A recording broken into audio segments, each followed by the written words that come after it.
அன்பார்ந்த உறவுகளுக்கும் ஆரோயின் நட்பிற்கும் ஆசிரியர் ஆனந்தியின் முதற்கண் வணக்கத்தை தெரிவித்துக் கொள்கின்றேன். வாரம் ஒரு தகவல் என்ற தலைப்பில் இன்று நான் எடுத்துக்கொண்டுள்ளதோ வாழ்க்கை சிறப்பு. முக்கியமாக இதில் வாழ்க்கை துணைநலம் பற்றி பேச வந்திருக்கின்றேன். ஐயா, திருமணமான பெண்களுக்கு திருக்குறள் ஓதுகிறீர்களோ இல்லையோ, ஔவையின் இந்த 4 வரிகளை மட்டுமாவது மந்திரமாக ஓதி உரைத்து அனுப்புங்கள். அவற்றை பார்ப்போமா? ஈதல் அறம் தீவினை விட்டு ஈட்டல் பொருள். ஈதல் அறம் தீவினை விட்டு ஈட்டல் பொருள். எஞ்ஞான்றும் காதல் இருவரும் கருத்தொருமித்து ஆதரவு பட்டதே இன்பம். எஞ்ஞான்றும் காதல் இருவர் கருத்தொருமித்து ஆதரவு பட்டதே இன்பம். பரனை நினைந்து இம்மூன்றும் விட்டதே பேரின்ப வீடு. என்ன அழகான இரத்தின சுருக்கமான வரிகள்! இவற்றின் விளக்கத்தை பார்ப்போம். ஈகை குணமே அறம்.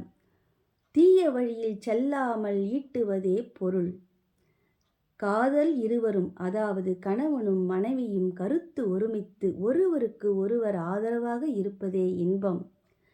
கடைசியாக பரனை நினைந்து, இறைவனை நினைந்து இம்மூன்றையும் விட்டு கடவுளை அடைவதே பேரின்ப வீடு.